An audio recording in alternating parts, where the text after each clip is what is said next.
Hi, Team Rusty. It's Auntie Ann here. So I've spent some time now with Rusty, and he is a wonderful, wonderful dog. I think we've learned that he can effectively bond. He's bonded with Denny. He's bonded with me in just a couple days. So, we've learned that that is something that we can really manage by being patient and by respecting Rusty's time. So I think that we're working with. Now, in terms of his leash experience, what we're seeing is that it's presenting as leash aggression, but what I think is really happening is that it's leash excitement. He is overexcited when he gets out on the leash. And that is presenting as aggression towards dogs, which actually I think is, he wants to go play.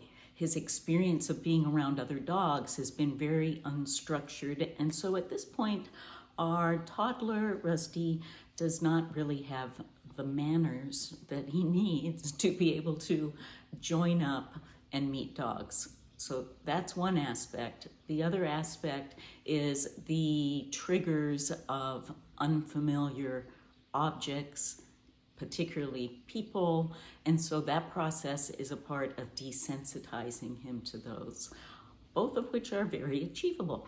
So the way that we go about this process is, first, we are a pack. So anyone who's going to be handling Rusty on a leash needs to be consistent, because he is a very smart dog.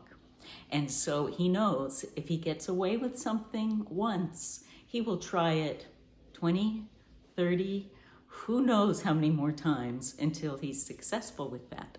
So part of what the handlers, and now we are all dog handlers, need to do is really be consistent with how we are taking him and working him when he's on a leash. So the way that we do that is, our goal is that we have safe, enjoyable leash experiences. And you just have to recognize that this is a process and it takes time, but he's very trainable, and he still really is a puppy. He is a big puppy. And so part of what we have to do is take the lead in making sure that when we bring him out on the leash, that what we're reinforcing are positive experiences, because his temperament is always going to be that he's a little fearful. So we have a fight or flight tendency.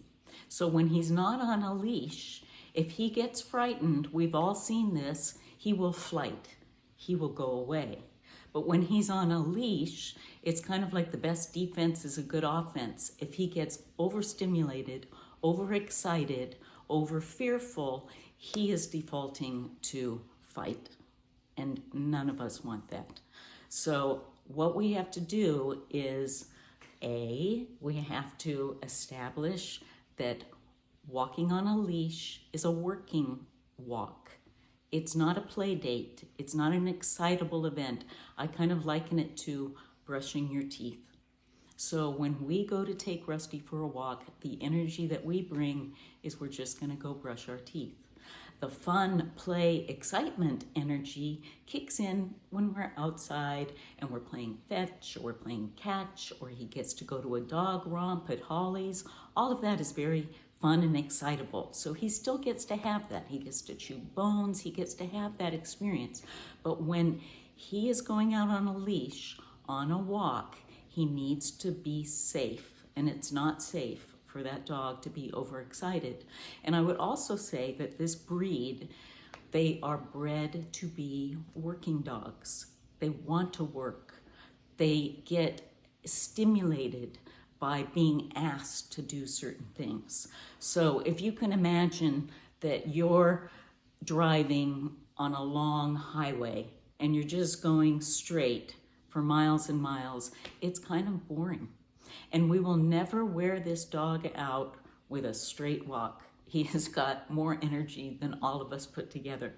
So what we have to do is engage him, the dog psychology of what's happening when we're out. So just like if you're in a car, you know, it's nice to take these curves. It's nice to get to stop, have a little sniff break. We never let him lead us to where he wants to go. If I'm walking him and he starts to pull that there's something he wants to experience, I have to keep going past it. But now with Rusty, because we're also trying to instill self-confidence, I will come back around and then I will give him a release and I'll say, sniff. And then I let him sniff. And he'll happily sniff for a little while. And then I'll pull him back into the working walk and off we go on our working walk. Okay, so part of what has to happen is we, as the pack, need to establish that we are the pack leaders, not him. And that starts right from the door. So I'm gonna try to get little videos here created so that you can see how we calmly get him all leashed and harnessed up. Thank goodness with our power steering, now that we have the gentle lead, thank you. What happens when we go out the door? And we're also, part of the desensitizing is that we're giving him an opportunity to be curious. We want him to be curious. That instills confidence. We don't want him to be fearful. So part of what the walk is walking, and then when there's a trigger, which there always will be, they're everywhere. So what we know as the dog handler is that our job is to keep Rusty from a 1 to 10, 10 being full out temper tantrum that you see the kids having at Walmart. Hi, Heidi. We want to keep him at between a 2 and up to a 5, okay? So the curious part is where we can allow him to sit and we just let him observe. You'll see his little nose is just sniffing, but he feels comfortable. And then he starts to calm down, and then maybe we can proceed a little further. But as soon as he starts to escalate, as soon as he starts to get frustrated, we back off and go the other way. So as you're deciding where you're going to walk him, it's really good if you can have an escape route. So cul-de-sacs, not so good, because you can get trapped back there with an onslaught of people coming, particularly dogs. Right now, those are his biggest triggers, which you all know, because he's excited. He wants to go play. And he has a little bit of a temper tantrum when you're trying to show him that that's not an appropriate response when he's on leash. It's too much. He could go darting to greet one of these dogs that doesn't like to be greeted that way, and we can get a dog fight. He can pull. I mean, it's all, we all know it's not pretty. So at this point, what we're trying to do is associate the leash with, it's a brushing your teeth, it's calm, we get our stuff on, we go out the door, we stop, we are the leader, we zigzag, we stop, we change our pacing, we give him little sniff breaks, which mentally, again, you think for a dog, he leads with his nose, then his eyes, lastly his ears. So we want to engage the nose. He's engaging his nose. He's picking up signals from a block away. We can use our treats, which we're going to do a lot of, throwing down treats, so that he's happily sniffing, which then gets him, he's a little bit like a sniper right now, which is different than a hunter. He's not, he doesn't have a strong prey drive, so that's good. But he is a bit like a sniper. He goes out and he can see anything. What's happening? What is it? Do I need to be scared? Do I need to be fearful? Do I need to protect you? And so by us being the pack leader, we're starting to help him understand that No, we got this, Rusty. We got this. You don't have to do this. He can alert and say, whoa, whoa, whoa, look at that. And then we can effectively handle him. So again, at this point in time, we're not really walking Rusty for a joyride. If we want to take a dog for a long, long walk, I would take Heidi. Because her issues, even though she has a lot of the same issues, she's only 8 pounds. So with Rusty, when we're doing a working walk like this, we're really engaging him, and he's getting a lot of mental exercise, which translates into physical exercise. So he's a little bit like what I'm saying is a Maserati. He's a very high performance machine, cuddly as he is. He's very smart and he's very sensitive. So we don't want to overdrive him. We have to really give him time.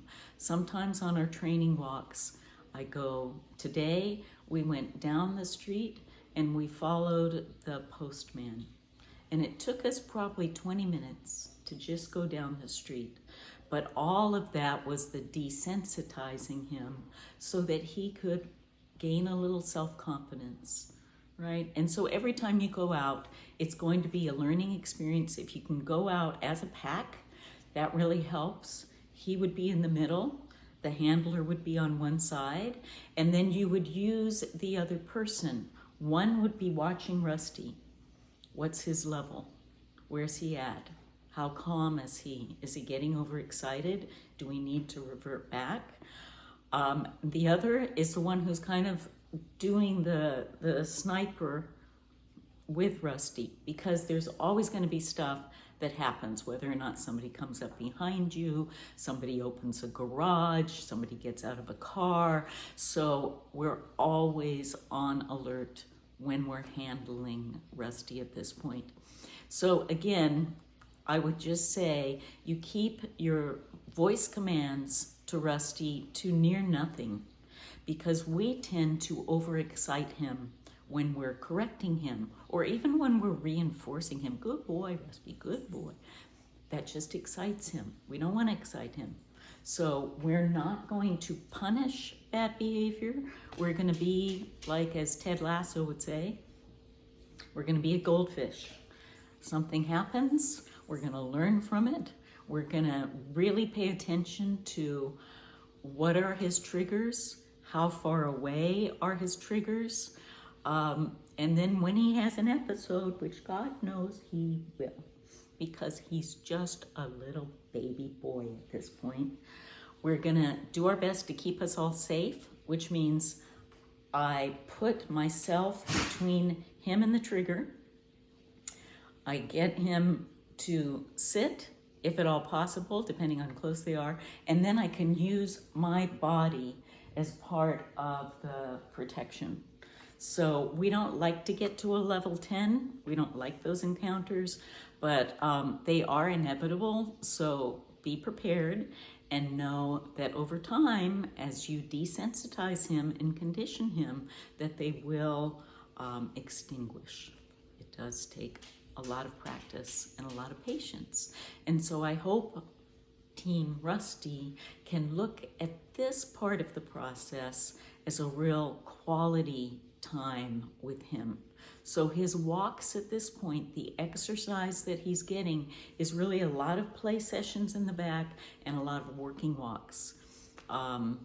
Even the romps that he does at Holly's house, I would recommend that you get even a different harness so that he doesn't associate the smell of what that harness is. It's a working harness. You'll see now I've put in training right on the harness. So when he wears that, he's a working dog, and he will be a very happy working dog. He loves it. So this is just kind of the beginning orientation. I'm sorry I've gone on, but I hope to demonstrate some of this in the next few days. Thanks. Love you guys.